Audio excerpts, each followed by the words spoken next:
By the time this video was uploaded, this topic is likely to be old news and already ran into the ground by people talking about it, but fuck it. Why I don't think Pokemon's Diamond and Pearl remakes will be good. Now, I am a huge fan of Pokemon.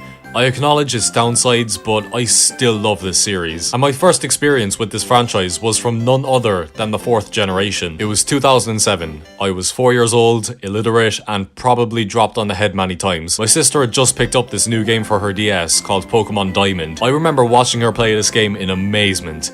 The fact that you could collect and fight all these different kinds of creatures blew my mind at the time. From time to time, I would get my hands on the DS and give Pokemon Diamond a go. And even though I couldn't read, I still managed to master the basics of Pokemon Diamond. I learned all about the types, the moves, the levels.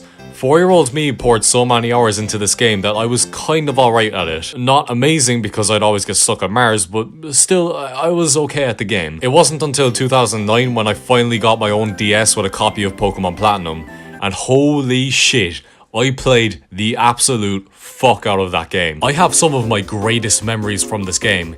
It's my most nostalgic video game of all time. I cannot put into words how much I cherish Pokemon Platinum. Even nowadays, I'll still replay and enjoy this game. I recently did yet another Nuzlocke run in this game. It's that good for me. If this video was a Pokemon Platinum retrospective, I would go on and on with how much I love this game. Gen 4 is my favourite, and I will die on a hill defending this game. Now hopefully from that explanation, you can understand that I'm a huge fan of Diamond, Pearl and Platinum, that this isn't just some generation that I didn't particularly like. So no, I'm not trying to be edgy with this video. Anyways, while there hasn't been any confirmation yet from Game Freak themselves, the Twitter account Central Pokemon have recently said that remakes of Pokemon Diamond and Pearl are coming to the Nintendo Switch this year. I mean, this was bound to happen. Game Freak always remake their entries 2 console generations later. Even if this report turns out to be false and something else is released this year, Diamond and Pearl remakes are inevitable, so I doubt this video will turn out worthless. Many Pokemon fans are hyped to the max with these remakes. They have been wanting these for so long, and it looks like Game Freak are finally delivering the goods this year. So, as someone who loves Gen 4 and has heaps of nostalgia for these games, how do I feel? Skeptical. Very skeptical. Now, I'm not here to kill the hype for these games. If you are genuinely excited for the Diamond and Pearl remakes, good for you. I hope you enjoy the game on its release. Me personally, I'm just being very cautious because this is Game Freak we're talking about, Nintendo's equivalent of EA. All they're interested in is your money. It's obvious they don't care about the mainline series anymore. I'm gonna list out reasons why the Sinnoh remakes will be the pinnacle of mediocrity. Yeah, not a disaster. That thumbnail was clickbait.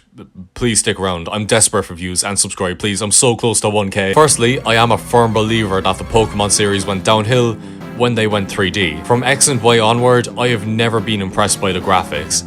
They look so bland and dull. The sprites and animations look terrible as well.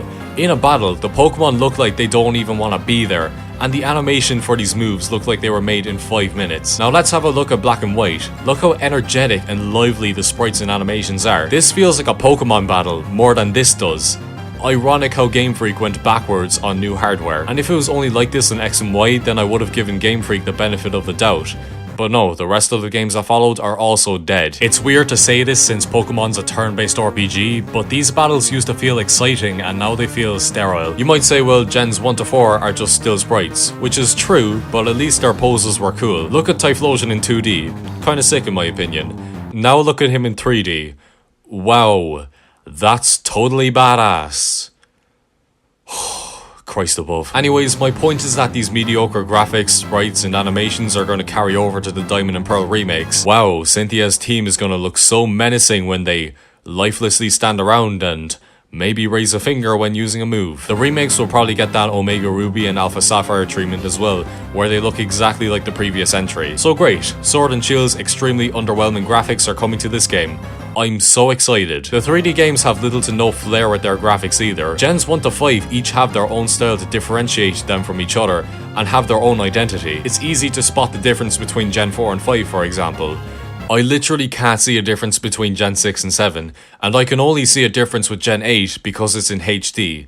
That's not a good thing. Omega Ruby and Alpha Sapphire had their personality stripped away with these graphics, and it looks like the same thing is going to happen with the Diamond and Pearl remakes. My next point is fairly obvious. The difficulty. We all know this. Pokemon games have been getting easier and easier with every entry.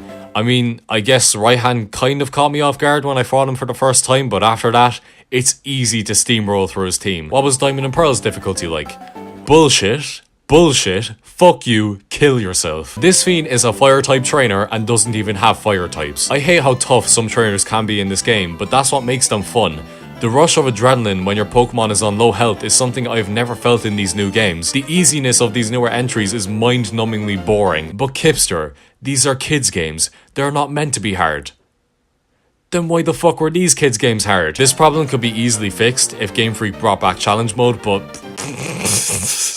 Sorry, I'm just laughing at the thought of Game Freak adding something that improves their game. I already know I'm going to be able to sweep Cynthia's team with a level 10 Bidoof. Omega Ruby and Alpha Sapphire are incredibly easy in comparison to the original games, and I'm praying this is not the case for the Diamond and Pearl remakes. I know I'm bringing up these two a lot, but those remakes were so mid that they have me concerned for these games. I think another thing that concerns me is how much effort Game Freak is going to put in when making this game.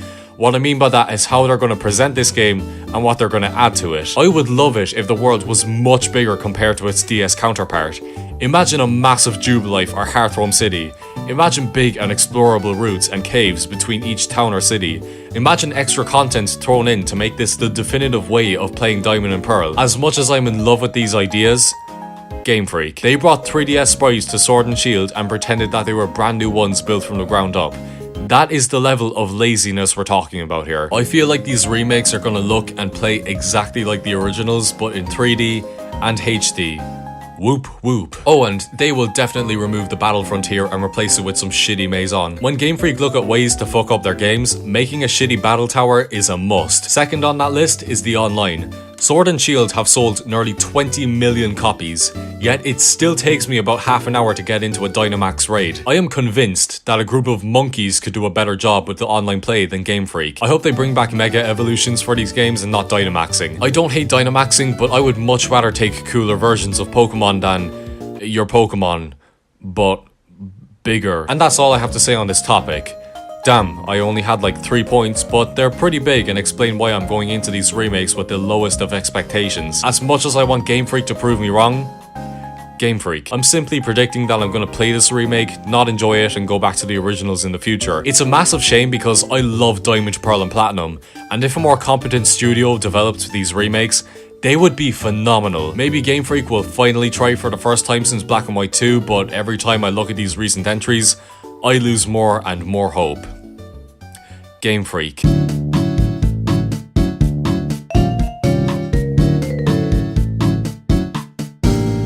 Thank you for watching my video. We recently just hit 900 subscribers and passed 200,000 channel views.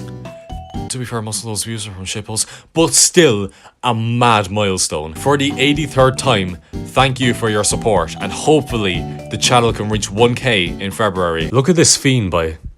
It's a bit ironic now. I'm still working on that big video, so please excuse these bite-sized ones for now, and hopefully the payoff is worth it. If you enjoyed this video, please remember to like, comment and subscribe. Only 2.8% of you are subscribed, and hitting that button with notifications on would be a massive help to me. Anyways, I'll catch you in a bit. Subscribe.